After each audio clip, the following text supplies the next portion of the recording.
So we wanted to do this video for a while about what we've learned about chickens and what to do and what not to do. And we kind of wanted to come up with like I wanted to come up with like a top 10 things that we've learned, but we just couldn't do it.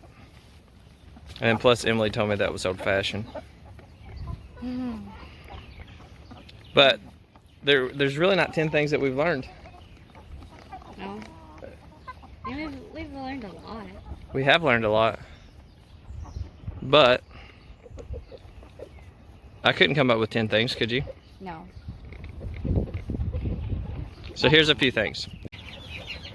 Well, before I get into what works and what doesn't work for us, you need to see one thing.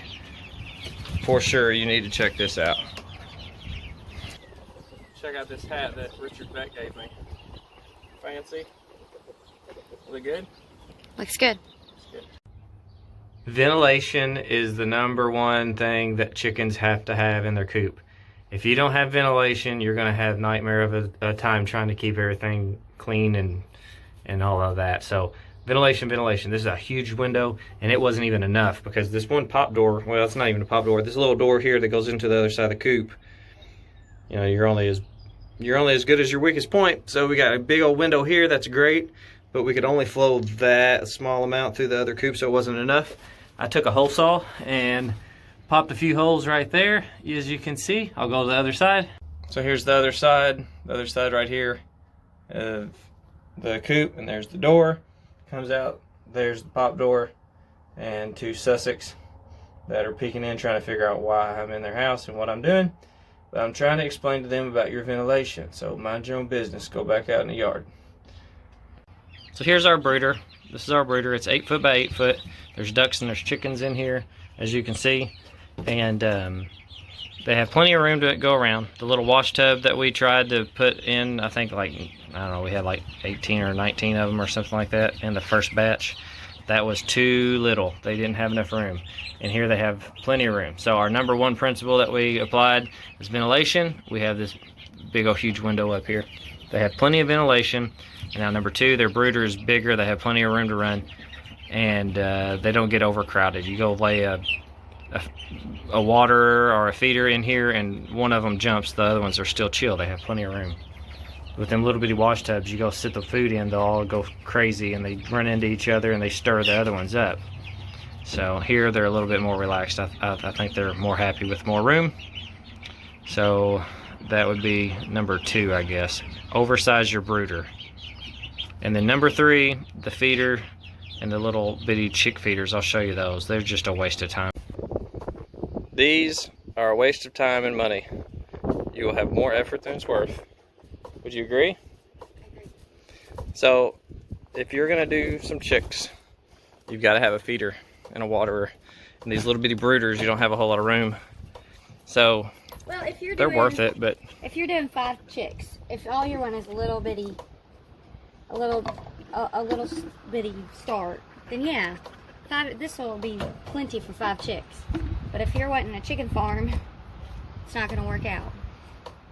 Yeah, how many times do you fill those a day with the, we did what, night? We did 19 and I had to fill it up twice. So 19 chicks in the brooder. An all day thing. It will be empty all day long. So the water is a constant, always having to fill it up.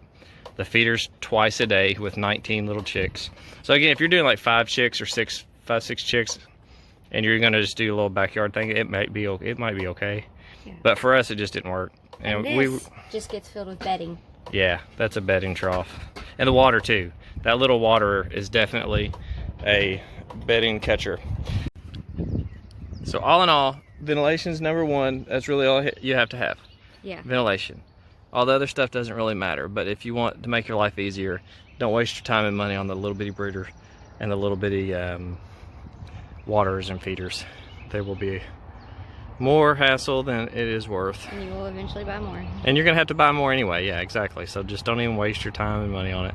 Put a heat lamp out there for them and let them run. So I guess #1 thing that you really have to know, really, honestly, is not even the ventilation. It's just don't worry about your chickens. Yes. Like you'll watch videos and they're, oh, you have to have a 92-degree spot, or you'll argue about different temperatures. Watch out for this and this and this, and they can get this kind of disease. Just calm down. They're chickens. They're gonna be fine. Yeah, they're gonna be fine. They're pretty much self-sufficient as long as you feed them. They're literally the easiest thing that you can possibly do. Yes. And they're, like I said, they're good workers. They'll till up your garden. They'll spread out fertilizer, and they'll do a lot of work for you. They're a lot of good, and they're easy. You just throw some food. You don't even have to have a feeder. You don't even have to. You can throw it on the ground if you want. They're fine. That's what they do. Scratch and peck around. That's what they're made for. So number one rule of thumb is don't worry about your chickens. What is she doing? She's hot. She is hot.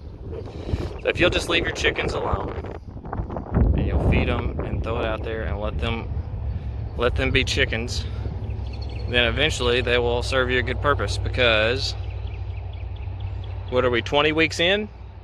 Yeah. We're 20 weeks into chickens, and guess what?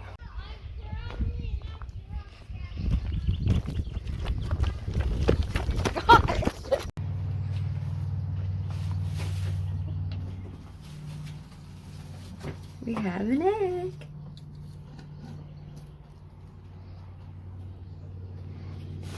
Oh wait, there's more.